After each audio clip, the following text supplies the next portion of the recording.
Well, good morning and welcome back to the Broadcast Retirement Network's BRN Sunday podcast. I'm Jeff Snyder, your host, where we've got members of academia, financial services, and the media discussing the issues related to retirement, the markets, technology, personal finance, and so much more. You're going to love this show. We've got great topics to discuss. So sit back, relax, and enjoy this episode of BRN Sunday.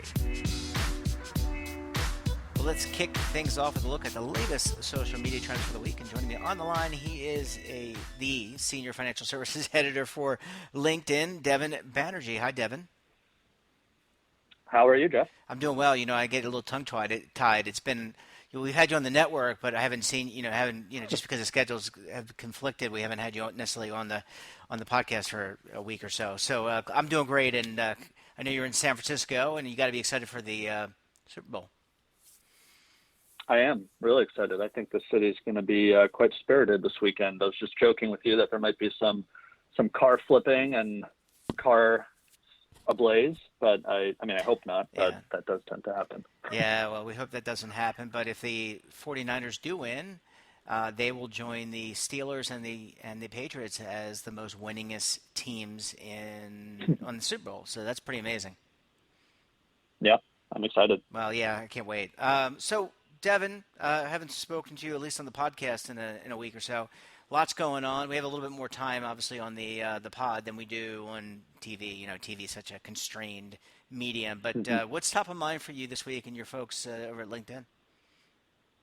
Yeah, absolutely. Really, really busy week in terms of the news and conversation featured on the platform.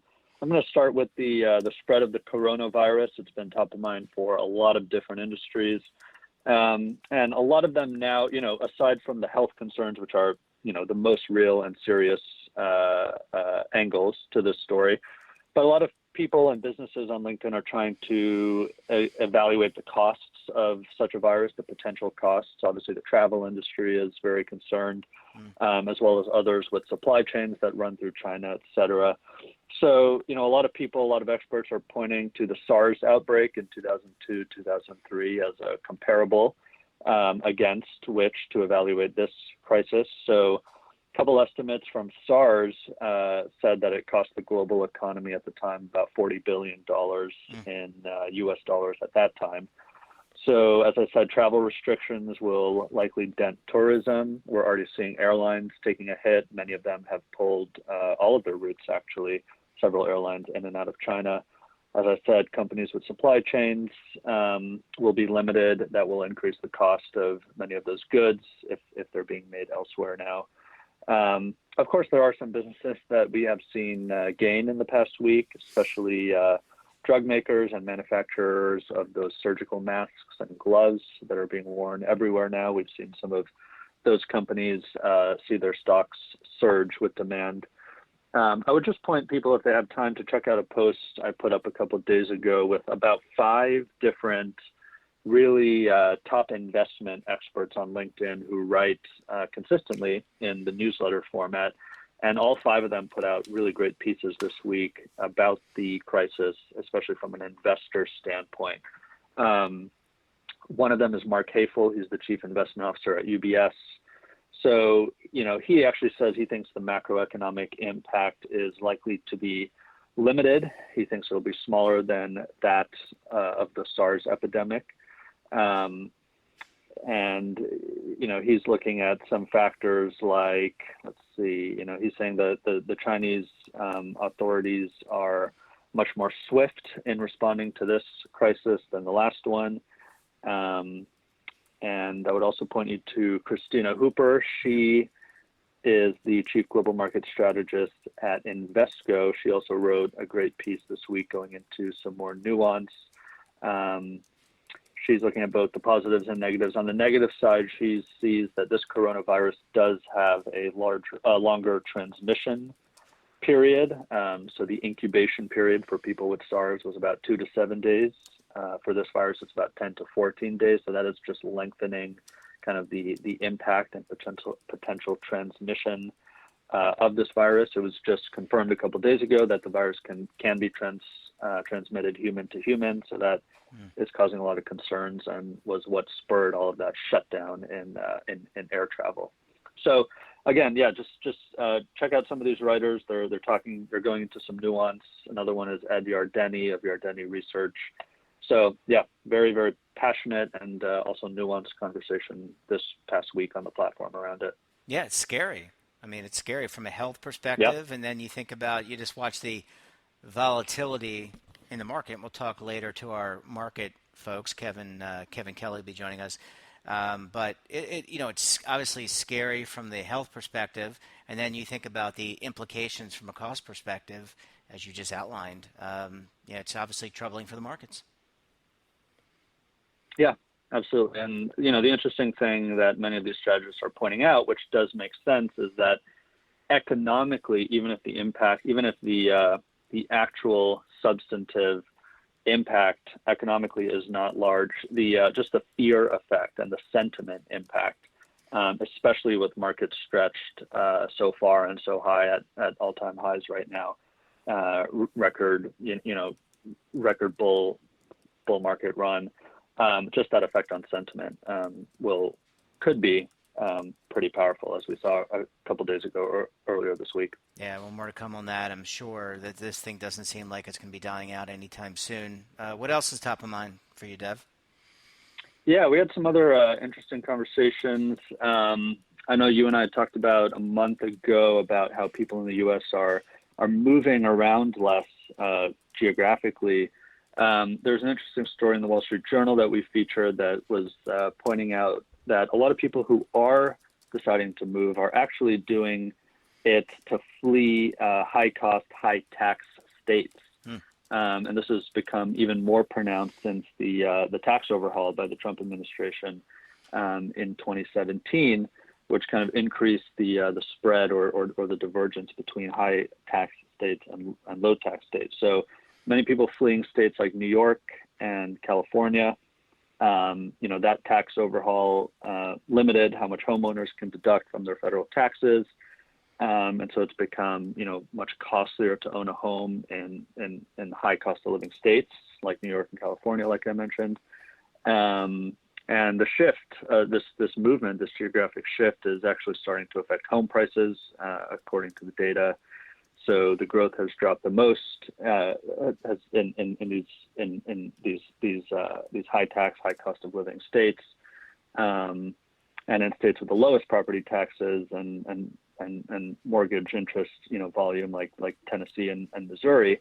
We're seeing a flow of people into those states and housing prices starting to inch up there.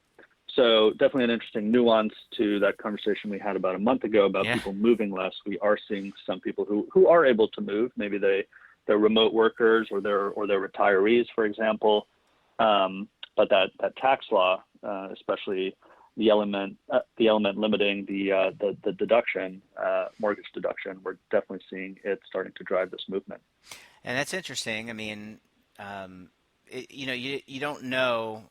Administrations can last anywhere from 4 to 8 years. Congress is in, every 2 years. The Senate, a third of the Senate's up every 6 years, or every 2 years, I should say. But they have terms of six years, and you never know what the tax environment's going to be. Right? It changes. It seems like it changes every minute, and you just wonder. Do you move, and you do move in one of these perceived lower tax states? Because I think a lot of people they underestimate, Devin, some of the other ancillary costs. Like maybe there are no property taxes, or there's a lower sales tax, but there's property tax, or there's a higher gasoline tax, right? There's all these other things that kind of go into that decision to relocate. And you just wonder with the shifting, it's like almost like buying an index fund. Are you better off not doing anything and staying where you are? Because over time, I'm just spitballing here, and I wonder, do you do yourself a disservice by moving around, bouncing around?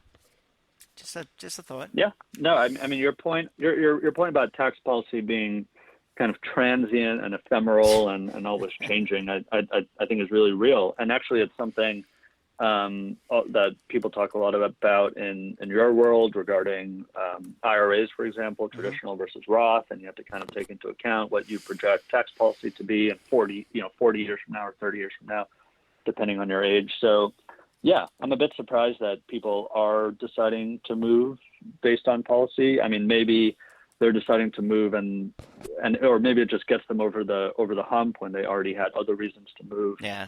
Or in some cases, if they can move, and some people just decide it's time for a lifestyle change. I mean, like I said, California and New York, the cost of living has gotten so high. Some people just decide, hey, look, Boise, Idaho, or Denver, Colorado, or Chattanooga, Tennessee. I've always wanted to live there. Now's our chance. It just gets them over the hump, maybe. Yeah, I feel like, people tend to be myopic. They tend to be thinking about one issue. That is certainly, pocketbook certainly drives a lot of that, but I think, you always got to do the pros and cons and write it out and figure out, are cost of goods more? Are you going to have access to healthcare, Devin? We've talked about the rural deserts that exist Yep. in some of these places. So you got to think about all those things. And I think a lot of people, again, are driven by that pocketbook thing where they're not thinking about all these other things. We've got time for one more really hot topic. What else is going on in your neck of the woods? I know a lot, but it's hard to boil it down into Yeah, two a or lot. three, right? No, yeah, absolutely. And it wouldn't be a LinkedIn segment without me touching on the nature of work. We featured a Fast Company story about how to fall back in love with your job. A lot of people have, are grateful to have work. The labor economy is super hot right now, super tight. But a lot of people have fallen out of love with their job, and Fast Company suggests a couple ways to fall back in. One of which is to make working with your peers and your coworkers more enjoyable. So usual catch-ups with them, having lunch with them, getting a beer after work with them, just taking advantage of the people that surround you. Even if you're not in love with your job or your manager or the work, you are surrounded by all these people, and people are inherently interesting if you just give yourself a chance to find out. Number two, says Fast Company, is remember your sense of purpose. So ask yourself every now and then how your job makes an impact. Maybe write it down. Remember that you're making a positive impact on customers or clients or other counterparties or the world or society. Just, remind yourself of that and maybe write it down. And finally, Fast Company suggests mixing things up a bit. So just giving some diversity and some flavor to your workday or your work week. That could mean changing up your workstation or the hours that you work, if that's flexible, or working from home or a coffee shop every now and then if your job is flexible, just to mix things up and keep things a bit spicy. That's smart. I mean, there are times where you just get inundated and you just get maybe bored and you need to take a fresh approach. I mean, every job, even podcasting, I'm sure being a financial editor from time to time can be generic or seem bored. I know sometimes I get bored. And I don't get bored talking to you guys, but I mean, just the process, it's a process, audience. Right. We're not going anywhere. But those are the types of things that I think people need. And sometimes vacation and stepping away is probably another good thing, right? I mean, a lot of people are working 40, 50, 60 hours a week. Step away, diversify, go on vacation, try to do a hobby. All those things can, not burn you out. Yeah, you're absolutely right. I mean, sometimes, people, it's not like they hate their job, but sometimes it can just get so routine, like you said, and actually people can just get bored. As humans, we're prone to getting bored. So I think that last tip from Fast Company, I really find myself kind of subconsciously practicing, which is mixing things up. Sometimes I'll work from home or work from a coffee shop or take a call outside and walk around the park, all that kind of stuff. Yeah, good advice all around. Well, Devin, we'll see you later on tomorrow on the network. And until then, enjoy the football game. Best of luck to you and the folks in San Francisco. We'll all be watching. Sounds good, Jeff. Take care. Bye. Welcome back, and now we're going to shift gears, talk a little technology, and of course more. And who better to do that with us than Daniel Klein, Senior Technology and Consumer Products Reporter with The Motley Fool. Hi, Dan. Hey, Jeff. How are you? I'm doing well. And speaking of tech, I understand that your residence was without power for a bit of time. So, what are you going to do? How did you manage that? So I sat in the dark and used my phone for internet as my computer slowly ran out of power. Oh, that stinks. I've been there. You know how dependent and reliant we are on technology, but that's why we have you to break things down for us. So what's top of mind this week? I know SpaceX is doing some interesting things. Yeah, so SpaceX is part of a vanguard of companies that are looking to disrupt the internet business. As you probably know, most people have one, maybe two choices for internet service providers. Mhm. That means they can charge kind of whatever they want because, especially in a market where you only have one choice, what are you going to do? Not have internet? Yeah. So SpaceX has about 60 satellites already up, and Amazon is hoping to launch 3,400 satellites with the idea at first of serving underserved markets, but eventually being truly alternate ISPs. Yeah, it's interesting, Dan, and when I initially heard about this, I thought about countries in the emerging markets as an example, where they don't necessarily have internet access. They may not have, for example, running water or consistent running water, and I thought this was a great opportunity to connect people. But you also brought up some areas of the country that maybe, or the U.S. and maybe Europe, that do not have access to the internet or competition, and this seems like a great way to deliver that. Yeah, I think from a marketing point of view, from a getting it approved point of view, you have to pretend that the idea is to serve underserved markets and Mm. even underserved countries. But I think the reality is, the reason we're served where we live is because we're valuable customers. And that's who Amazon and SpaceX are going to go after. It's, you know, imagine right now if your internet probably costs somewhere between, 40 and $70 a month. Hmm. If all of a sudden Amazon comes in and says, okay, if you're a Prime member, I'll give it to you for $20 a month, and it's faster and better. And when you travel, it travels with you. Yeah, Dan, let me ask you a question, and you're the technical guy here. Satellites, I have, people in the past have had satellite TV, and is that as Oop, Jeff, you connected? just faded out. Are you there? Can you hear me? I am. I missed Okay. some of the question there. Oh, okay, no problem. Just my question to you is, how's the connectivity when you have satellites? Most of us have internet, and I would imagine it's grounded, meaning that there's actual cabling that runs to homes, that runs to different hubs. Is it the same connectivity, same quickness, same speed? So current satellite internet is terrible. Okay. It's expensive. You pay by how much you get. You need to have a satellite pointing in the right direction. The upcoming satellite is more of a blanket coverage where it works much like your cell phone works, but at a faster speed. So think of it as 5G, but being delivered for traditional internet and not just for your phone. So this next generation is going to be better. And the reality is, this is also happening with 5G. You've seen a lot of commercials, T-Mobile and Verizon, that we're starting 5G. The reality is, it's in very few places.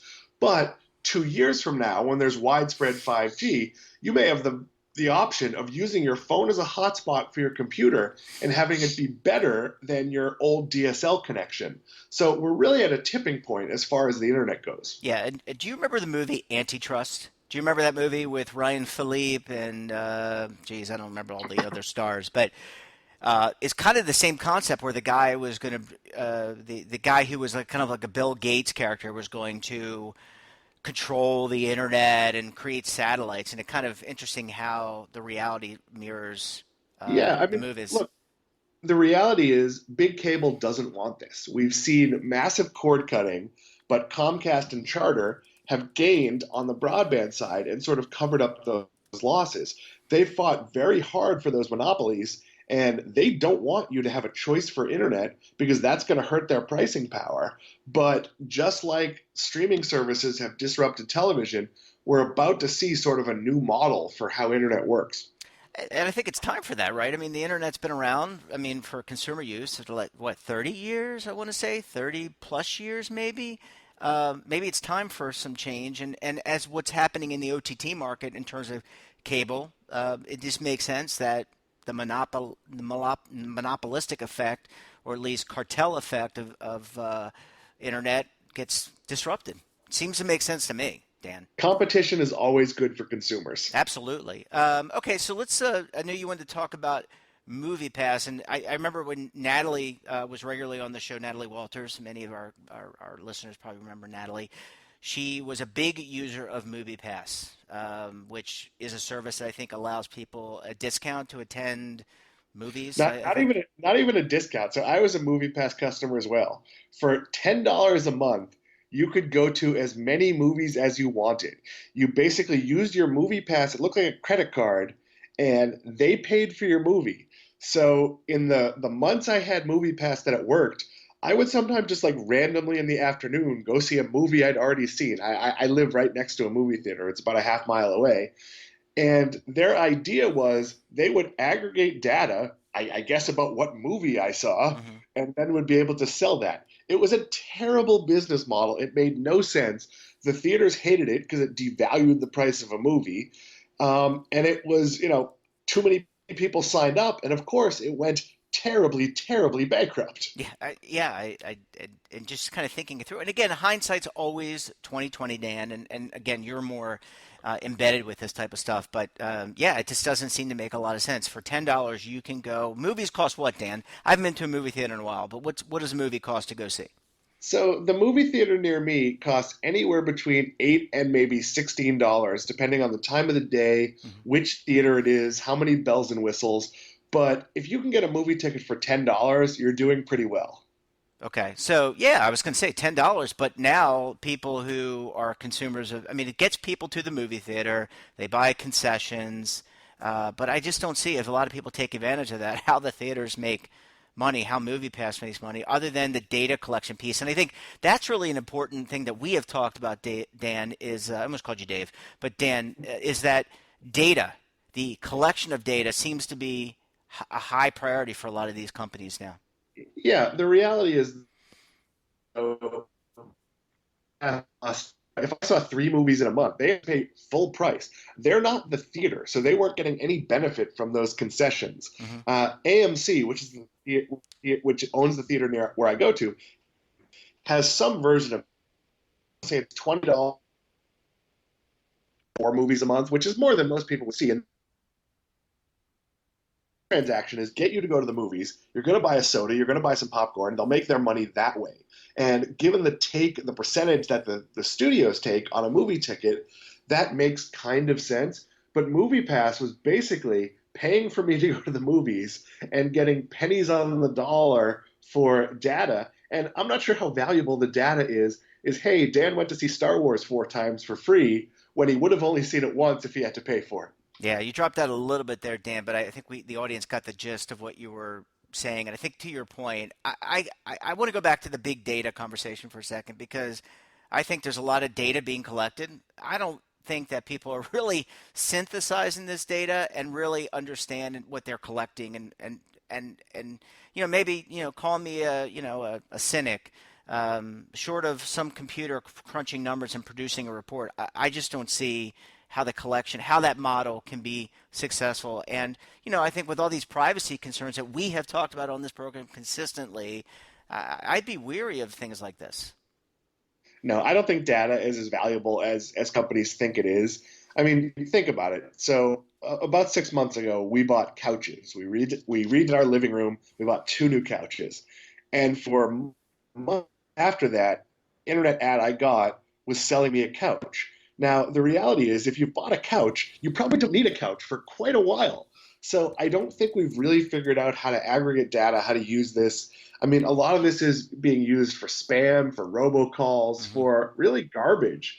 And I'm sure it's very valuable for some companies to know what I might be thinking, but I'm not sure we're there yet and how this is being used. Yeah, I think you're right. I think there's an and I think the thing is to really think about if you're a consumer, Dan, outside of some of these behavioral things is Social Security number, information about your finances, and maybe some personal information that could be used to trick systems in order to get to infiltrate. I think those are the kind of the main themes that I think are really important for consumers out there. Yeah, I think it's very important to protect your data. I'm a big believer in your credit cards, your bank account. Take a look every day if possible, because fraud isn't going to be big. If a company if somebody gets your credit card info and they steal $1,000, you're going to notice. If they steal $299 a day billed to some vague company, you may not notice. So it's very important to sort of take a look at things and question. I've questioned my credit card company and said, what is that charge? And then they come back and tell me what it is. And I go, oh, yeah, okay, that's a company I do business with, but the name isn't quite what I thought it was. So you really need to be skeptical. And there are sort of lots of micro frauds out there that are kind of easy to miss. Yeah, and actually, I saw a video on YouTube. You know, I look at YouTube from time to time of someone, a group of three individuals that did not look like techies, put a scanner on top of a credit card scanning machine, and it looked. I saw it. I actually saw the video from from the store, the actual store video of them doing it, and it was like sleight of hand. It looked like not David Copperfield, whoever the magician is. He's a magician. Okay, I got that right. Well, Dan, always a pleasure talking with you and getting your perspective. And I'm really excited about this internet venture that's going on with SpaceX and Amazon and these other companies looking to disrupt. Looking forward to seeing you later on early in the week on the network. And until then, have a great weekend. Enjoy the Super Bowl, which comes on later today. And we will talk to you soon. I'll be there. Thank you, Jeff. Thanks. Bye. Welcome back. Now we're going to shift gears to markets. Joining me on the line, he's the co-founder of Delphi Digital, a cryptocurrency research organization, Kevin Kelly. Hi, Kev. How are you? Doing great, Jeff. How about yourself? I'm doing quite well. It's Super Bowl weekend. What's your take?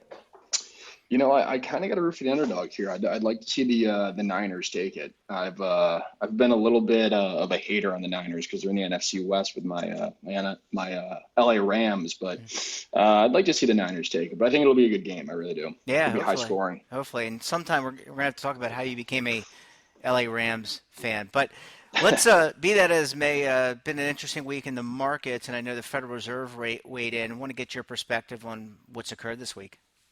Yes, I mean, you're still seeing, the real coronavirus outbreak dominate the headlines. You got market pundits trying to figure out, what the long-term potential effects of this will be.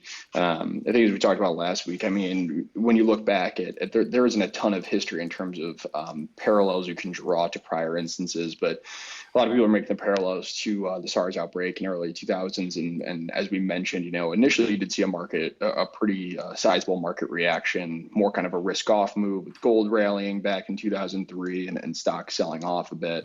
But longer term, I mean, I think it's going to be more transitory than anything. I mean, obviously the global economy is much more interconnected today. So there are questions about how this could actually affect, global economic growth because, China is obviously such a mainstay in the global economy at this point. And when you talk about how interconnected supply chains are and things of that nature, depending on how, lethal this virus actually is, the potential there is certainly for some maybe longer lasting effects, but I think it's a little bit too early to be able to kind of put some hard numbers around that. And I think if it's anything like, prior outbreaks that we've seen before, it's going to be more transitory than something long term. But you mentioned the Fed. I mean, the Fed was kind of a bit of a nothing burger earlier this week in their latest FOMC meeting and rate decision. But I do think, if you're reading between the lines, especially in the Powell presser or the press conference afterwards, I think what you're starting to see is the market is starting to price in a larger expectation or a higher probability for the Fed to cut rates at least once throughout 2020. Because again, you are starting to see, and we've continued to see some indicators that are showing that economic growth, not only in the US or China, but globally is potentially poised to rebound a bit after, we obviously had the long 2019 narrative of kind of slowing economic growth. You're starting to see in the numbers, some of those leading indicators, spark back up. But I think, stocks especially were kind of really priced for perfection almost. And so when you have something like coronavirus, it seems to be, again, a bit transitory. I think it is also given people, a reason to go back and reevaluate what the long-term potential for this market is, and even over the next 12 months, if you're looking at earnings, the earnings season has been, by and large, relatively good. But at the same time, you are still seeing, companies guide lower, capital expectations for expenditure haven't really rebounded nearly as much as people thought. So I think when you look at the market being focused much more on kind of profitability going forward, that's certainly something that we're watching, and anything that can potentially affect that is certainly going to show up in stock prices. I mean, it's certainly been an interesting week, and I really didn't. I guess I didn't understand the impact of the coronavirus. But being that China is a significantly large economy and being on lockdown and people having to work from home, I mean that is a significant drop in productivity and will have an impact at least in the short run until they get this thing kind of and also China doesn't always have reliable market numbers and hasn't been reliable in some of its numbers it's produced. So we really don't know the impact in the country in terms of numbers of people who have cases. So I think more of that will play out. Kev, shifting gears to cryptocurrency, I have been reading more and more about central banks. I think the French central bank, if I'm not mistaken, or the European Union. Someone was recently talking about, or a French central banker, because I guess they're part of the EU. But they were talking about looking at digital currencies, and they didn't think that digital currencies would go beyond the sovereign. But I wanted to get your take on that, and also what else is going in crypto. Yeah, I mean, the central bank digital currency narrative continues to gain ground. And I think, again, the momentum behind creating a digital currency, across different nations and different regions, there's just too much momentum for that trend to really backtrack. So I definitely think we're going to see global bank central digital currencies some point in the next, let's call it as early as even this year, but probably in the next 3 to 5 years is really when that trend's going to take off. But it is very, very different. I mean, it makes sense if you think about the bias that a central banker would have. And obviously, if you look at the Federal Reserve, which is the best example with the U.S. being the global reserve currency, they're incentivized, their bias is going to be towards a central bank digital currency that, again, has still the sovereign power behind it versus something like Bitcoin, which, we've talked about at length about how it's decentralized and is non-sovereign and things of that nature. So the monopoly that, the U.S. has over the global reserve currency is certainly an opportunity for them to create a digital currency and almost increase that power potentially. And anything that threatens that, i.e. something like Bitcoin, certainly something that they're going to try and downplay or even, suppress to the extent that they can. But when you think about, monetary policy and the kind of inefficient mechanisms by which monetary policy is actually executed or implemented, I think it is a digital currency, aside from the surveillance concerns, that's kind of the other side of the coin. Yeah. I do think there are going to be a lot of advantages to a digital currency that's issued by some of these sovereigns, because again, you could think about, you have conversations about things like helicopter money. And that's not literally dropping cash on people, but being able to kind of stimulate the economy in a much more efficient way and getting that capital or that money, to people who arguably most need it, not having it trapped in the financial system because you have to go through the intermediary of the banking system. I think that certainly can have its advantages, and I think that's where a lot of these conversations are really starting to move towards. Kevin, 2 more questions and about 2 minutes left in this segment. The first is, any developments in the use of the creation of ETFs, exchange traded funds, for cryptocurrency? I know there's been some talk about that, and we talked about it a little bit on the network a couple weeks ago.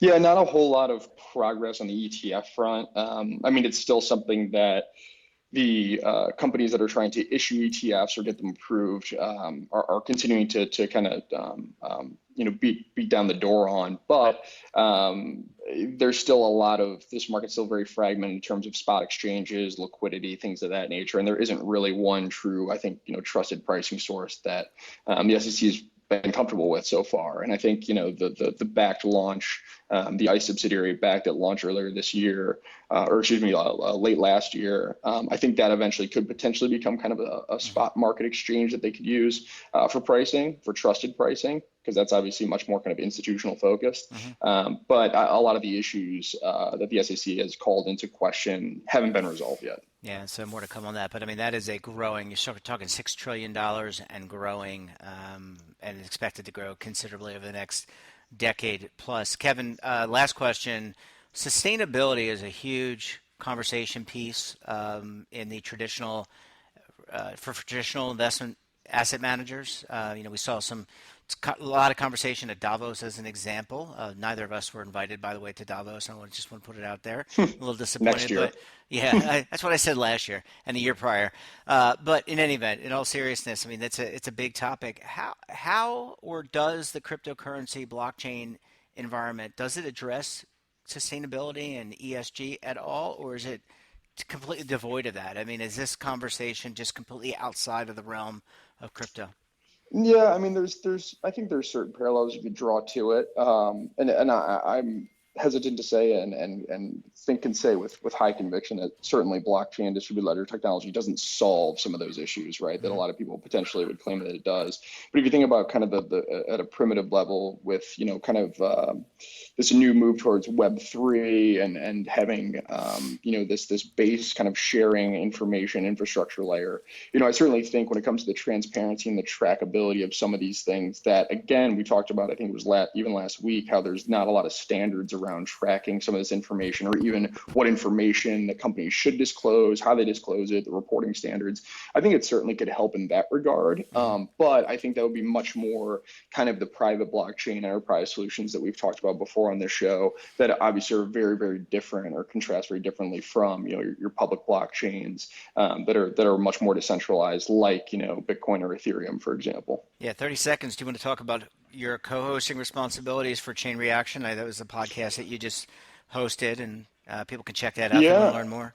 Yeah, no, appreciate the shout out. So we have a company podcast for Delphi called Chain Reaction. You can find it on any of your favorite podcast apps. But basically, what we wanted to do this year, one of my partners, Tom Shaughnessy, runs point on that. Does an incredible job interviewing at least a few guests that are very influential in the crypto space every week. But we basically wanted to create what we call the Macro Matters series that we're going to be doing this year. Probably starting off once a month with an interview. I'm going to be co-hosting and interviewing different market experts to understand what their views are, how the macro madness is kind of playing out, but also, what the potential macro trends could mean for, Bitcoin, crypto assets in kind of a more multi-asset portfolio sense, right? So financial advisors, wealth managers, your kind of more institutional investors, it's certainly a group of investors that we're really kind of catering to with that. Yeah, well, people should certainly check it out. Available on your favorite podcast services. Kevin, always a pleasure talking with you. Thanks for the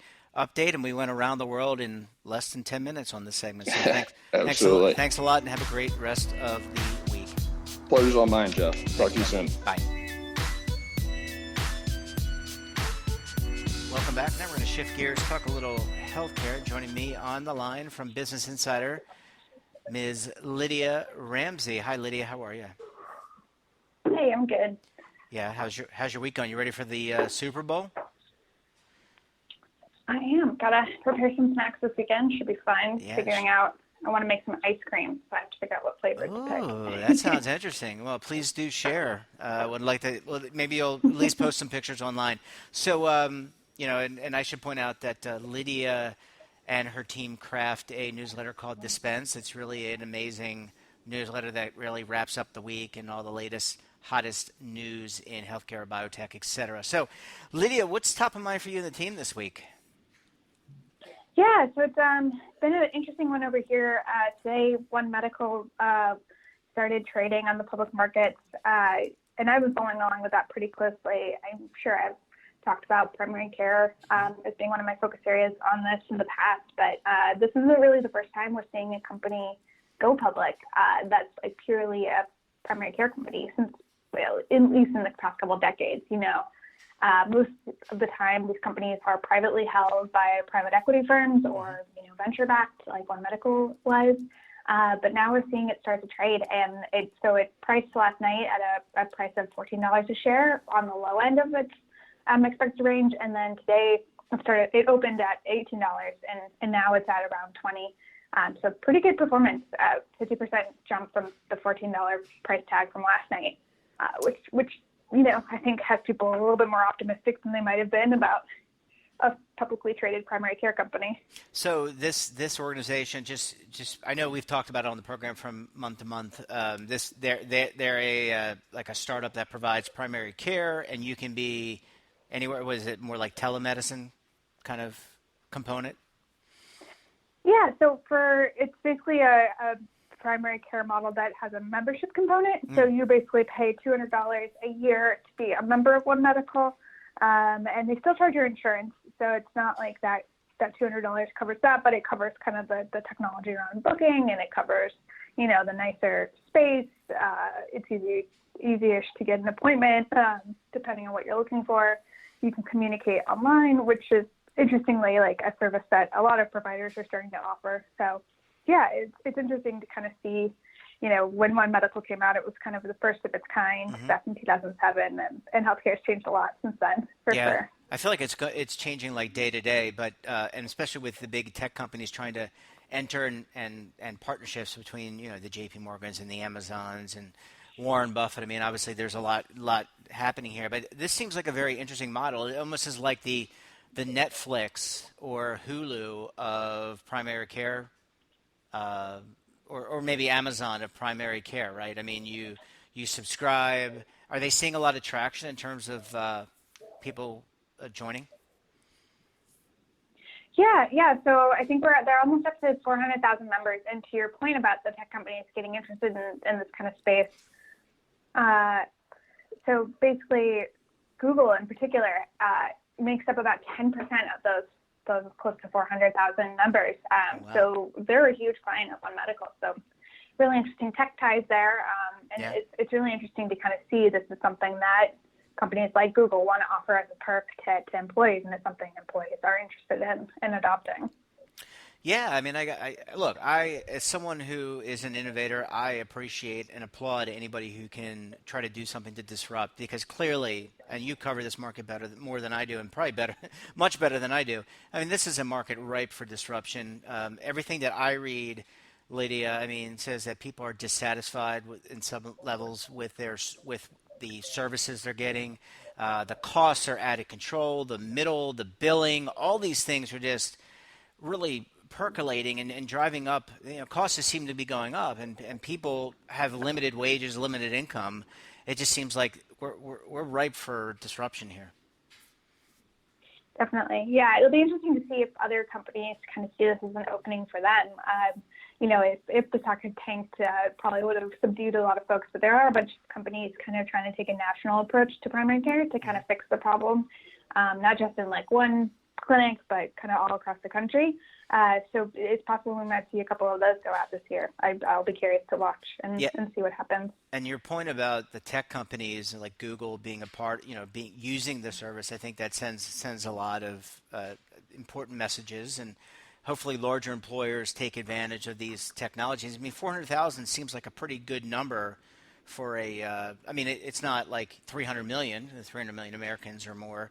But it seems like it's a pretty decent number, and when you're starting something new, it's often difficult to gain traction. When you look at just from your experience, when you look at initial public offerings and going public, how do you gauge success? I mean, how will we know, other than share price? I mean, the share price, I guess, is the best arbiter of success. But how will the public, how will people looking on the outside, other possible competitors, know that this model works? Yeah, I think it's one of those things where the beauty of being a publicly traded company is you have to share your financials, beauty being a relative term. It makes it easier for other folks to see how you're doing. It might be a pain in the company's lives, but for us, it's a lot of fun. So that's going to be where we see a lot of interesting things happen. Like, obviously, to your point, like, share price is going to do what it wants to do. Maybe, on its first earnings call, it, drops or something like that because they didn't hit expectations, and that'll be kind of how we kind of benchmark it. So it'll be seeing if One Medical can live up to the expectations it's set. I've chatted with them in the past, and they have these pretty big expansion plans that they've been working on since 2018 to kind of right now they're in 77 clinics across the country in about like 9 geographic areas, and so if they can get to a point where they're sustainably growing and maybe profitable.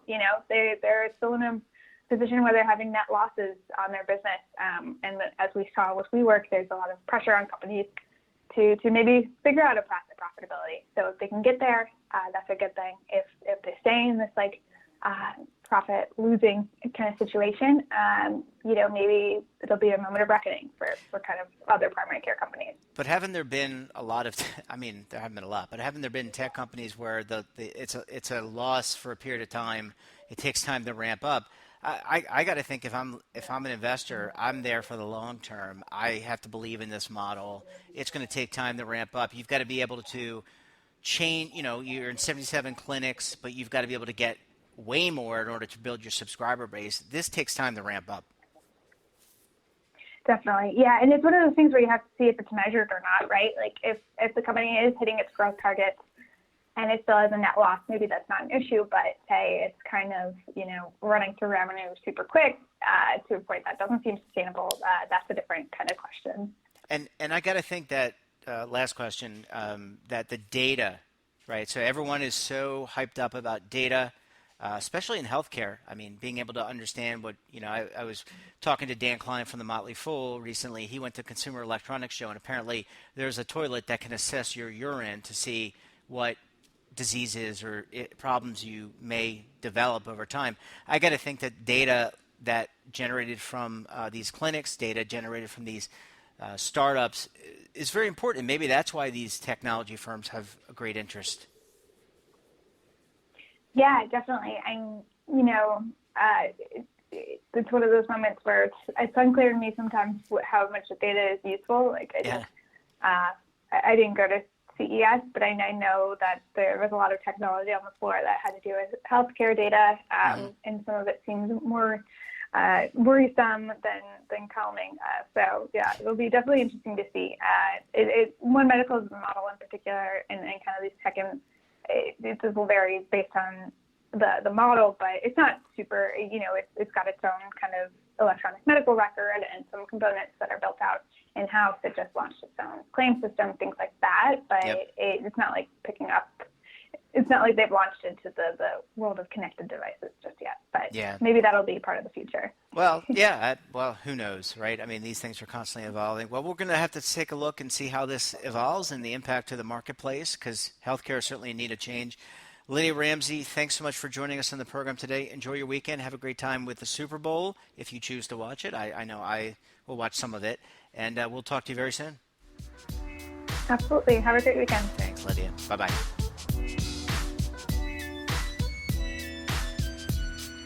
Welcome back. Now we're going to talk a little real estate. Joining me on the line, the real estate reporter for Market Watch, Mr. Jacob Passy. Hi, Jacob. How are you? I'm doing well. Yourself? I'm doing well. Thanks for asking. Lots going on. A lot of interesting things going on in the markets with coronavirus, volatility, the Federal Reserve. But, real estate's a very important asset class. What's going on in your neck of the woods? So I did a story yesterday. So Freddie Mac every week puts out a report on the what's going on with mortgage rates, and so it's a weekly report. So this week, the average rate for a 30-year fixed-rate mortgage dropped to the second lowest level in the past 3 years. So the lowest level technically since September, but otherwise second lowest since 2016, 2017. Very low. And interestingly, the decline in mortgage rates this week appears to be directly/indirectly related to the coronavirus. Ah, interesting. Okay, so this is another way that this virus, which is a global phenomenon now, impacts another marketplace. Tell us how. Exactly. Yeah, so mortgage rates as a long-term rate, generally follow the direction of longer-term bonds. Specifically, they tend to follow the direction of the 10-year Treasury note, and the yield on the 10-year Treasury dropped this week as investors, grew increasingly concerned regarding the outbreak of the coronavirus and how it was spreading around the world, around China, et cetera, how it's having all these ripple effects into different industries, airlines having to cancel flights, trade could be affected, this and that. So all those effects pushed the 10-year Treasury lower, the yield on it, and as a result, mortgage rates followed. Man, really interesting. And these are things that, the average consumer probably wouldn't think about this. I mean, I wouldn't be able to connect all these dots. I mean, from talking to our contributors, I mean, it impacts so many different areas, markets, real estate, as you're describing, and the costs to employers for, missed opportunities is significant. Right. Yeah, and not only have rates dropped, but researchers have pointed that with this situation still unfolding, and it's fairly unlikely, I would argue, that we'll see any sort of resolution in the next couple weeks. So not only could that keep rates low, but rates could go even lower. The all-time lowest rate on a 30-year loan was reached back. Let me double check my figures, but it was reached, within the last couple decades. And I'm sure there are listeners out there who, remember the times when mortgage rates were, above 10% even. So, the rates today are seem insanely low, but yeah, back in 2012, they hit an all-time low of 3.31%, and right now the 30-year fixed-rate mortgage average is 3.51%, so only 20 basis points higher. And so, if we continue to see the coronavirus remain a concern, that rate could come down even lower, and then we're going to be starting to talk about, the lowest rate in 4 years, 5 years. It could get really down. And does that precipitate or make people want to go buy more homes, buy homes in, at a greater frequency? Because I think when we last talked, maybe it was last weekend or the week before, there has been greater home production, right? I think you were talking about that last week. And so does it correlate, do you think?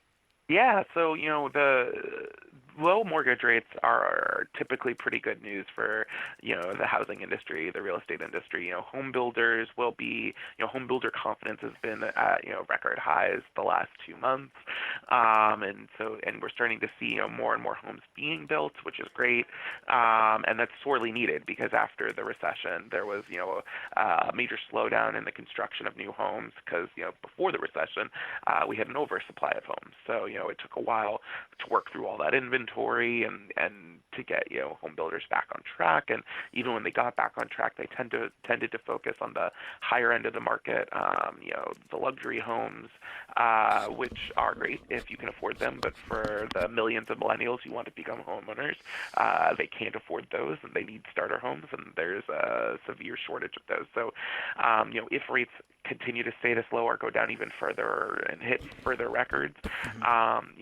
there is probably an extent to which home sales will go up because more people will be able to come off the sidelines and afford to buy a home, because it obviously changes the math of everything. But the flip side of that is, the inventory of homes for sale is so short right now.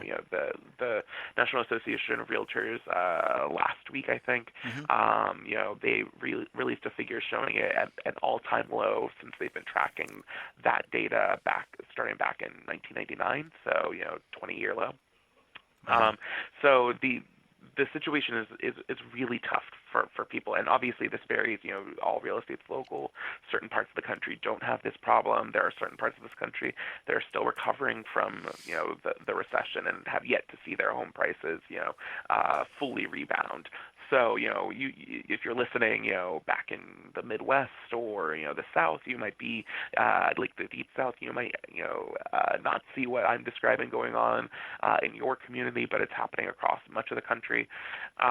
So it's tough to say, what the kind of macro effect will be in the real estate market. It probably will, improve things. But, when rates came down or, towards the second half of last year, there was, a temporary improvement. But then we saw, these past few weeks, we've seen sales activity slow a bit because, people just can't find out, it's not that they can't afford it now. In a lot of cases, it's that there's nothing to afford. There's no homes for sale in certain markets, or homes are just, flying off the market faster than people can find them. There's lots of challenges there. So it'll be interesting to see, and to the extent that home builders are a part of the equation, you can't just build a home overnight. So, no, I was going to ask you about that. I mean, it takes time. Even the smallest, more modest house takes months to do that. You also have to get permits, right? You have to get from what talking with you. I mean, you've got to get environmental approvals. You've got to get permits. Yeah. And you've got to once you do that probably takes a couple weeks, if not months. And then you've got to build the home, and that doesn't just you can't just slap them together. Yeah, no, and in some of the more highly regulated parts of the country, when it comes to zoning, real estate zoning, the approval process to build a new home can take half a year or longer in some cases. So it takes a really long time, and also some of this gets down to how we build homes here in the United States. Been doing some reporting for some upcoming stories about how the rest of the world builds their homes and how we differ. And the U.S. is kind of unusual in that we build most of our homes on site. In Europe, a lot of the parts of a home are prefabricated in a factory and then shipped to the location where the home will be built and basically like assembled. They'll assemble large pieces of the home in a factory and then bring them to a site to be built. In the U.S., we build it kind of from the ground up. You're hammering wood together and building frames and right on site, doing all that work on site, which has especially when it's like this time of year when it's winter and Yep. That can slow things down quite a bit. It also makes it harder to really if more things were prefabricated, you could build a home more quickly, which means that when you see an unseasonably warm week here and there like we have this winter so far, you could take more advantage of that if you were building homes in a different way. So there are home builders who are starting to explore that here in the States, although I think we're a little bit of a ways away from that being the predominant way that homes are built. Well, knock on wood with that last comment, because Puxatawny Phil needs to stick his head out. Yes, And yes. we're going to know very soon. I hope you didn't jinx us on that, Jacob. Jacob, always a pleasure talking with you. Thanks for sharing your insight. I found it absolutely fascinating and a lot going on. There's a lot of moving pieces in the real estate market. Have a good rest of the weekend, and we will talk to you again soon. Yeah, talk soon. Thanks, bud. Bye-bye. Take care. Welcome back, and now we're going to talk a little personal finance. And joining me on the line from New Jersey, Ms. Mari Backman. She is personal finance reporter with The Motley Fool. Hi, Mari. How are you? Doing well. How are you, Jeff? I'm doing okay. I'm trying to, deal with this cold weather. I don't like the cold weather, but I am looking forward to the Super Bowl, even though I have no dog in the hunt. So I'm doing great. Just another day in Podcastville. So let's, just checking in on personal finance. You cover the beat regularly, and I think I was looking at your articles. You're like running several articles a day. But what's top of mind for you and the team at Motley this week? It's funny. I'm writing a lot of articles each day, every day, and I probably need to scale back a little bit to avoid getting burned out, which kind of leads to what I want to talk about today. So I recently read a survey saying that roughly a third of today's workers would actually sacrifice salary if it were to give them a better work-life balance. And that's very telling to me because, people are not too quick to part with their money. But, work-life balance, Jeff, I think it's an issue. It's kind of like an offshoot on personal finance, right? I mean, we're not talking about budgeting right now, but the fact of the matter is, you need a job to pay the bills and to have money to, save for your future financial goals, whatever they happen to be. But there sometimes comes a point when you need to push back and not work as hard as you've been working. And I think a lot of people are struggling with that. I know personally, as someone who's self-employed, it's tricky because I don't get any paid time off. Now, that's both a blessing and a curse, right? Because I can technically take time off when I want or when I need to. But on the flip side of that, it's tough because if I'm not working, I'm not earning an income. So I really have to do a good job of setting boundaries and telling myself, okay, you've worked enough this week, or, you're going to work late tonight and tomorrow, but you're going to take the weekend off. A lot of people have a hard time doing that. And I think that not only impacts their mental health, but I think their physical health also. Yeah. You hear a lot about burnout, and burnout is actually a real medical condition. There's actually a Mayo Clinic definition of it. So, that's something I've been thinking about a lot lately. How can we all achieve a slightly better work-life balance? I think I'm right on board with you, Mari. And we have talked in your segments in the past about the FIRE movement, and I just want to unpack it a little bit as it relates to the FIRE movement, because when you're working, the compression you're compressing all this savings and time into a shorter period of time, right? And trying to retire early so that you can do something more meaningful. But I think people do underestimate the impact, especially to mental health. If you don't have mental health, that drives so much of your overall health. And I think that people are looking for ways to kind of disconnect, not to still be productive. And I think you can be more productive if you actually take time off. I agree. It's funny because there's times where I tell myself, well, I'm really going to power through. And I actually sometimes find that if I take a half day off or take a break, I come back more refreshed when I sit down at my computer next. And it's like, okay, I'm actually better equipped to tackle this work and do it more efficiently. But what's funny is that I've been talking about this in my own context, right, being self-employed. But the reality is a lot of these people who are working like crazy, they're working all the time, they're not self-employed. They're salaried employees, or they're they're collecting the same amount of money, whether they work 40 hours a week or 50 hours a week or 60 hours a week. Yeah. And that's just a little bit disturbing, I guess, just because for me, at least, I push myself and there's financial upside. But for a lot of these people, there really isn't financial upside, other than maybe you could say, well, these people who are working really hard, they're more likely to get promoted, and with that comes a raise. So maybe, but even that's a stretch. And I think what salaried employees really have to start doing, those who are, clocking in 50, 60 hours a week, they really need to start setting boundaries. Yeah.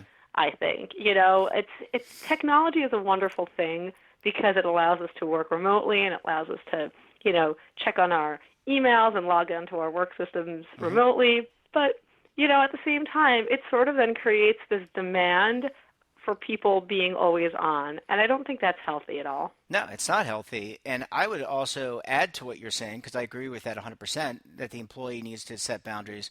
But the employer needs to recognize the law of diminishing returns. That's the economic principle that you put a lot more input in or input into, meaning being more work, more effort, and you get less out.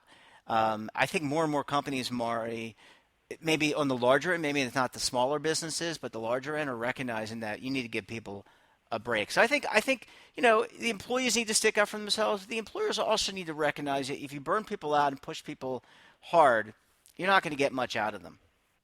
Right, exactly. And it's funny, there was actually a study that came out a few years ago, I think out of Stanford University, where it found that, once people put in more than 50 hours of work in the course of the same week, basically their productivity starts to decline. And then I think once it was after they surpassed the 55-hour mark, is either 55 or 60 hours, basically, like, productivity sort of falls off a cliff. And so you reach a point where there's almost like no point in working X number of extra hours. You might as well work fewer hours because your efficiency in that shorter time frame will mimic your efficiency physically forcing yourself to sit at a desk for those longer hours. Does that make sense? Yeah, absolutely. I think it makes a lot of sense, and I think that's the research is there, and I think employers and employees need to do that. I wonder how much, Mari, people think that, or people are working hard, especially in my age range, in the 40s and 50s, where it's more of a defensive. Working more is more defensive, meaning trying to keep your job, and especially in today's. It's a tight labor market in the sense that people are employed, but there's always someone coming in. We want to hold on to our jobs longer. I wonder how much of that mentality is driven to defend one's role within an organization. Yeah, that could definitely be a factor. Maybe not necessarily though so much, amongst people in their 40s, but maybe as you get into your mid-late 50s, early 60s, unfortunately, ageism is rampant in the workforce. And obviously, age discrimination is illegal, but that doesn't mean that employers can't get around it. Yeah. So I get that. I get that, that mentality. And even if you're younger, if for whatever reason you're not secure in your job, I get that mentality of, well, I'm just going to put in a lot of work and hopefully that'll secure my job. But I guess I would encourage people in that case to just focus on quality over quantity. It's not about hours in a chair. It's about what you're actually accomplishing. And I'll give you a real-world example. My husband used to work I don't know, 65, 70 hours a week. It was crazy. He really worked many, many hours a week. Maybe it wasn't that much, but it felt like a lot. And he's since scaled back somewhat. He still easily puts in a 50, 55-hour work week, but it's probably not quite as extreme as it used to be. And he's found that he's more productive because he's just gotten better at using his time efficiently, and he's learned to delegate more, realizing, hey, I don't need to be the one sitting here for 2-3 hours doing this particular task. I can offload it to somebody else and stop being a control freak about it. And trust me, Jeff, nobody is more of a control freak than the person you're talking to right now. But at the same, and the reality is, in my line of work, I can't actually offload work to people. I'm hired to write about personal finance, and that's got to be my writing. But what I can do is offload and outsource other tasks. So, for example, I pay for a house cleaner because I often put in an 8 to 10 hour day writing. I don't have a few hours that day or that week even to scrub toilets and clean showers. So I outsource that. And there are other things that I do to kind of free up time. So I would just encourage anyone who's really feeling like he or she has a poor work-life balance to just look at the big picture and say, okay, why am I working so much? Can I be doing this more efficiently? Am I working this much because I'm afraid of job security or lack thereof? And in that case, what can I do to be more secure in my role? Can I learn new skills? Can I improve in certain areas? And just, make sure that if you are going to be working a lot, that there's a reason for it and an upside for it. Yeah, definitely good advice. Maury, before I want to transition to taxation and a tax credit that you wrote about where people on who are lower earners are missing out. What can you tell us there? Yeah, so it's an important tax credit. It's called the Earned Income Tax Credit, or EITC. It's actually one of the most valuable tax credits available. So the value of it depends on a couple of factors. It depends on, well, first of all, if you qualify. It depends on the tax year, and it depends on the number of qualifying children you have in your household. But for the 2019 tax year, it maxes out at around $6,500. That's a lot of money to put back in your pocket. Yeah. Now the thing is, this is a credit designed for low-income households. So there are income thresholds, so that basically, to give you an example, if you are married filing a joint return and you have three or more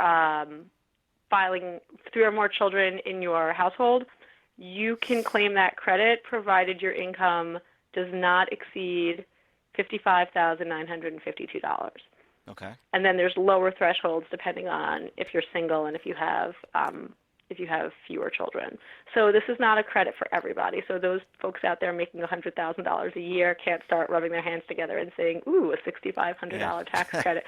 No, it's not for you. But it is a credit that lower earners should be capitalizing on if they qualify. And the really useful thing about the EITC is that it's refundable. So most credits are not refundable. The most they can do is knock your tax bill down to zero. So that, for example, let's say you owe the IRS $500 and then you apply a $1,000 non-refundable credit. You're just not paying anything, but you're not getting money back. But the EITC is refundable. So let's say your tax liability is zero and you qualify for the maximum amount. You're basically getting a check for $6,500 and change. Yeah, and so, Maury, I remember this is part of the Economic Growth Tax Reconciliation and Relief Act of 2001, if my memory serves me correct. And why, that's 18 years ago. Why would people do people just not informed about it? Is the IRS, for example, not communicating this? I mean, have you looked into as to why people who are lower earners don't do this? I think a lot of it is just a lack of awareness. And actually, they do have EITC Awareness Day because in an effort to try to get people to understand that this credit is out there. I mean, I think the primary driver for not claiming it is just a lack of awareness. I don't think anyone in his or her right mind would say, "Oh, I'm entitled to this, but not sure I want it or need it." I think it's just lack of awareness. The other thing is that you still have people today who sit down and physically write out a tax return on Yeah. paper. So when you do that, you're not prompted to, claim this credit or this deduction. When you file electronically, you use these softwares, right? So the software will sort of prompt you to say, oh, hey, looks like based on your inputs that you might be able to do this or that. So that'll help you out a little bit more. But if you're filing on paper, there's no prompt. So that old school approach to tax filing might be partially to blame. Yeah. Well, I mean, that's disappointing. But I do like the fact that there's an EITC day, and there's a day for everything. Right. I mean, we could have like National Brown Sugar Day or something like that, can't we? So we might as well, dedicate days to tax credits. I actually I talked to the folks at Jackson Hewitt a lot, and their chief tax officer actually sent me a note recently saying that 1 in 5 taxpayers who are eligible for the EITC don't actually claim it. That's pretty bad. So definitely need more awareness on that credit. Yeah, come on, America. If you're listening to this podcast, if you're watching our shows, if you're reading Mari's work, and you're a lower earner today, you need to file. Mari Backman, it's always a pleasure. Great talking with you. Great. Thanks for sharing your insight and your personal stories as well. And have a great weekend and enjoy the Super Bowl if you choose to watch it. Thanks so much, Jeff. You too. Bye. Welcome back, and now we're going to talk retirement. Joining me on the line from New York City is Market Watch's retirement reporter, Miss Alessandra Melito. Hi, Ali. How are you? I'm good. How are you? I'm doing well. You getting ready for the big game? Do you plan to watch it with friends, or what are your plans? I'm not really a big football player, but I do love Super Bowl food, so Okay. I will find a way to celebrate. Okay, and will that entail coffee? Of course. Okay, that's good. But also taking buffalo wings and potato skins. Good for you. Good for you. So, a lot going on. We haven't spoken in a couple of weeks. I know you've been incredibly busy writing. What's top of mind for you and the folks over at Market Watch this week? Yeah, so a couple of things. So one of the weeks that we weren't talking, I was actually at a school talking to students in like 6th through 8th grade about my job. It was career day, and I went over there to talk about retirement reporting. And because they're middle schoolers, I didn't really think to talk about like the retirement aspect of my job, more along the lines of like, I'm a reporter, I talk about money, all that stuff. But they were so interested. I have restored my hope in our future for Americans in retirement savings, because they were so interested in the retirement part. Did you say what ages these children were? Out of curiosity. They're middle school. Okay, so that's I guess 6. Like 12, yeah. 13. 12, 13, 14, that kind of thing. Okay. Yeah.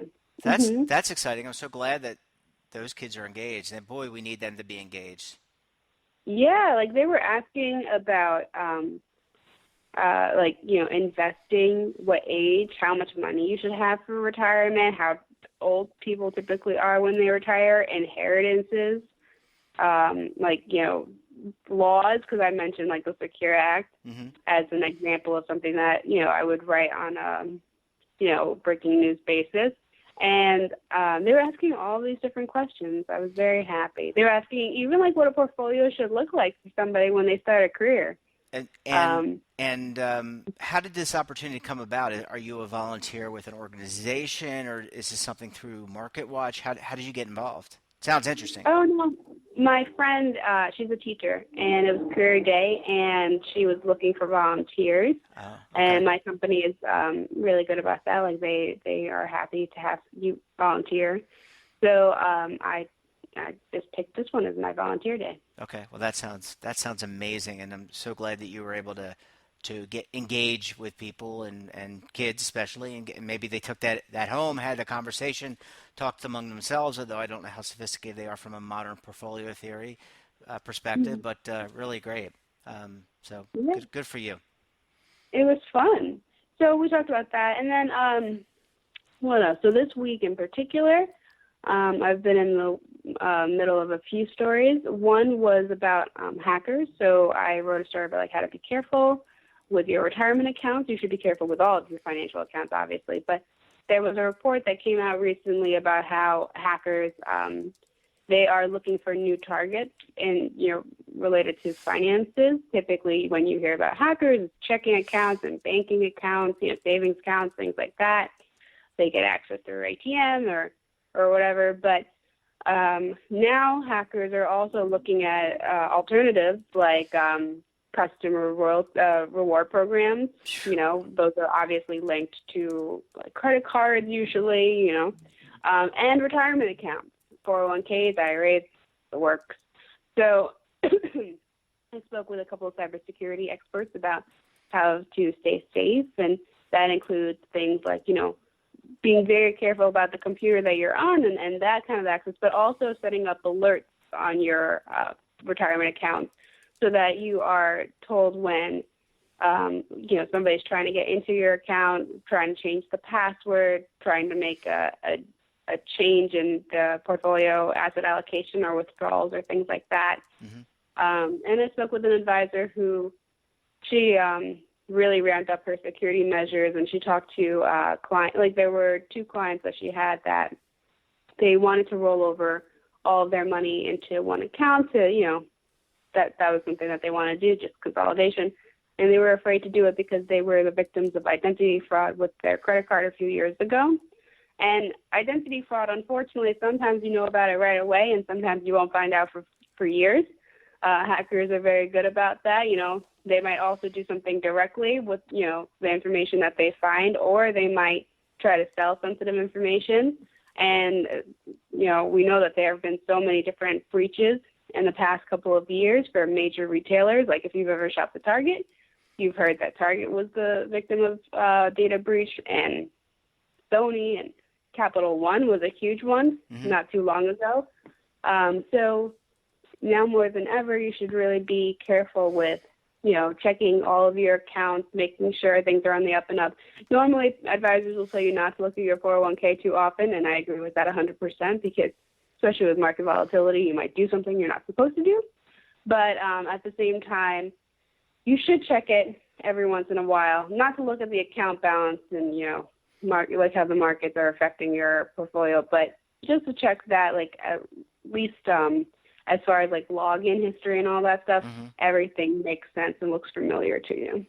Yeah, look, you got to protect yourself. You can't rely on other people to protect you, and I know the government's trying to do as much as it can. The industry has tried to ramp up its building, monitoring its infrastructure and figuring out how to pass information along, but this is something that requires vigilance on the part of the consumer, and I think this is just the tip of the iceberg, Allie. I think there's so many different. You mentioned reward programs.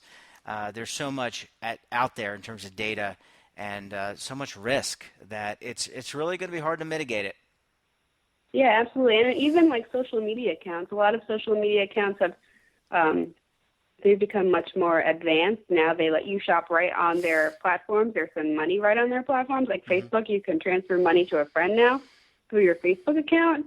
And there are so many different like pay share apps like Venmo, PayPal, but also there's this thing my friends use. It's called Tab, where, you take a picture of the receipt and then you send the code to everybody and it will break up the receipt digitally. And then you pick what items you purchased, what you ordered, which is great. But at the same time, that's linked to like, say, a paying app like Venmo or whatever. And then that's linked to your bank account for your credit card. So your financial accounts are now being linked all over the place. And it's just becoming easier and easier. And again, with like data breaches and your sensitive information being all over the place, people obviously are going, like if they have malicious intent, they are going to try to find a way into those accounts. I believe you're right. And you've been talking to how have your conversations gone in terms of writing your articles with financial advisors on this topic, or people within the retirement or financial services industry? How do they react? They just say we're doing as much as we can. We're doing ethical hacking. What do they tell you? At my old job, when I was the technology reporter for Investment News, I covered this stuff all the time, and financial advisors are very, very good about that. So you have like the big firms that they are, they have to be on top of it because they don't want to be the next, headline with data breach. But so you have those, and they have numerous accounts, authorization forms and layers and things like that. But individual advisors are also very good about it. I know a lot of financial planners who have numerous forms of cybersecurity measures in place, like monitoring their computers and two-factor authentication and all of these different aspects for them and for their clients so that, they're protected. Yeah. So the firms are definitely on top of it. And a lot of regulators will send out warnings to investors to, stay vigilant. And there are so many different, rules and laws that, motivate people to, stay on top of their cybersecurity measures. Yeah, well, this is certainly a top trend, not only in financial services and retirement, but across many, many industries. Allie, always a pleasure chatting with you, getting your perspective, and I love the school angle. I wish you had gotten video. We could have done a whole documentary. It would have been. It sounds like it was a lot of fun. Allie Melito, enjoy your weekend, and we will talk with you very, very soon. Yeah, talk to you soon. Thanks. Bye-bye. Bye. Welcome back, and let's shift gears, talk a little bit about what's going on in Washington, D.C. and on retirement, litigation, fees, etc., etc. And joining me now, they are known as the Legal Eagles, better known as retirement rock stars, David Levine, Kevin Walsh, both principals with Groom Law. Gentlemen, how are you? We are good. We are not in the impeachment drama, so we're in a separate discussion today. We got a whole bunch of other interesting stuff to talk about, Jeff, but I'll leave that to Kevin. Yeah. David, I was going to talk about the dozen retirement questions that we were hoping would be asked at the impeachment hearings. Is that not our topic this week? You know what, Kevin? That was a really, really great idea, but something tells me we're just not that important. So maybe we should try to focus on our own world and not meddle in other organizations' operations. Why don't we go to our stuff? So, I mean, I think I can find some personal benefit of using other people's space, but I'll focus on retirement here. Okay. So one thing we talk about pretty frequently is about innovation in the retirement system, and about how litigation can chill innovation. Mm-hmm. And one of the areas where we've talked about this in the past has been about the use of alts in retirement plans. And we've talked about, there's that Intel case at the Supreme Court now that talks about, whether it's prudent to use alternatives and how it's kind of led to less innovation than we would see if there wasn't quite as active a plaintiff's bar. Well, this past week we saw kind of another new case that, again, it takes aim at innovation in the retirement space. And basically, so there's this complaint filed on January 24th in Harmon versus Shell Oil. And it's similar to a lot of the fee cases we've seen recently where they allege, the investment products you included are too expensive. You didn't monitor your investment products adequately enough and they underperformed. And the amount of record keeping or fees you're paying are too expensive. But it also included two claims that are really related to retirement plan innovation. So the first of these claims relates to the use of managed accounts. And for those who are unfamiliar, managed accounts are essentially, you can hire a manager inside your plan who will allocate the assets that you have among the investment options inside your plan. And they tend to come in two flavors. One is they get the information to allocate for you from your record keeper. The other flavor is they get the information from your record keeper and also interact with you a bit to find out what your risk tolerance is, what your out-of-plan financial assets are, and learn other information. Mm-hmm. So in this suit, essentially, the plaintiffs allege that these managed account products are imprudent because they charge higher fees than target date funds, and they have a similar performance to target date funds. So it's kind of a blanket assertion. It's very early in the litigation stages, but much like we've said in the past that, litigation chills innovation, we may be seeing another case where litigation could chill some plan adoption. The other big issue in the Shell complaint, or the Harmon complaint, relates to plan data. And this is an issue that's been working for a while, and that, it's really coming to the forefront. And it goes to the idea that when we look at ERISA focuses on retirement savers, and it focuses on them as plan participants. So it's focused on, I'm a participant in the plan, I have an account balance in my 401k, and I'm supposed to act solely to maximize the amount in my 401k. In recent years, we've seen a trend towards looking at individuals holistically. So, I'm a participant in a 401k plan, but I also might have insurance needs. I also might have an IRA that's outside of the plan. I also might have a need for annuity products. And there's been efforts made on behalf of both service providers and some plan sponsors who like this kind of line of thinking to try to address the needs of participants more broadly than just as 401k savers. And kind of what this claim goes at is the idea that when you're sharing information with a plan service provider, and that service provider is using that information not solely in your interest as a 401k saver, but as potentially a customer more broadly saving for other financial goals, that the use of that data or the sharing of that data needs to be policed better by plan fiduciaries. And so the idea here, according to the plaintiffs, is that either you need to really make sure you know how they're using it, limit it, and if it's viewed as compensation, get a better fee for it, or if the service provider is going to be using that information and making decisions about how to use it to offer goods or services or what type of education to provide, then that service provider themselves should be viewed as a fiduciary. There's a whole lot of data claims being made here, and if these are successful, it could really impact the way that participants receive kind of information about non-planned services, about their student loans, about IRA opportunities. You could see a chilling impact on plan sponsors' willingness to offer these services, and also kind of service providers' willingness to go to individuals who they identify and offer them things that may be beneficial. David, do you want to expand on these? Well, Kevin, we only have a couple minutes for our segment, so I only get so much time here. I wasn't sure you'd agree with me, so I wanted to take the whole block. Well, fair enough. And anybody who's ever seen the Bobbsey twin presentation of Kevin and me, the two of us, Kevin's the show me more ads, I'm the show me less ads guy. But I think that Kevin's right. There is a middle ground here. I'm going to actually try to boil that down to a couple takeaways. A, there has been no decision from any court at this point that has said, letting a service provider use certain data for things that could benefit the plan or in an ancillary or related way, the participants in the plan with their overall retirement planning and wellness is a bad thing. We have a Northwestern decision. There was a victory for the defense. There have been a couple settlements. You've got Vanderbilt, you've got Johns Hopkins, where there was an agreement there to limit the cross-selling and utilization of plan data. Number three, managed accounts are another tool, another arrow in the quiver that many people have used, because we've learned a lot from our studies that simply having people just willy-nilly pick investments aren't always the best choice. Whether it's a target date, a managed account, or other solution, Kevin's right that there's innovation, and it's on each plan sponsor and fiduciary to evaluate that. And lastly, when it comes to the use of data, to me, the takeaway is a very simple one.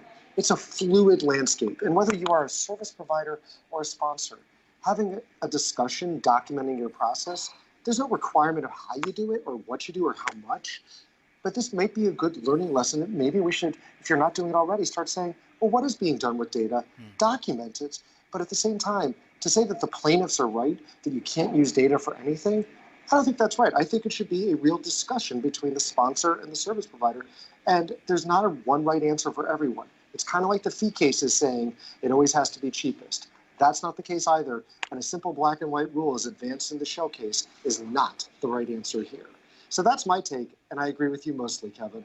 But Jeff, back to you to end our segment that's only run about 30 minutes today. Yeah, that's good. I think the way this is going, the way your segments go, we're probably going to have to spin off and do a separate show, and I know you guys would be happy to do that. Thanks, guys. And I do I agree with you from a non-legal sense. I think the last thing we need right now in our industry is a lack of innovation, and we need to incentivize companies to do that and plan sponsors to adopt new ideas. And so just my personal opinion, without any legal precedent or background at all, is we do not want to stymie that. Gentlemen, always a pleasure chatting with you, getting your perspective and perception of issues at hand. Have a great and wonderful weekend, and we'll talk to you again very soon. Thanks so much. Yeah, thanks for having us on. I think next week we'll know who won the Super Bowl. Yep, absolutely. That's true. Take care. Bye, guys. Bye-bye. And that wraps up this episode of BRN Sunday. Hope you all enjoyed it and hope it was entertaining and educational all at the same time. I want to thank you, the audience, and our contributors for stopping by today. And don't forget, we're back right at it again tomorrow morning for BRN AM, where we tackle all the latest issues in retirement market technology and more. So until next week, I'm Jeff Snyder.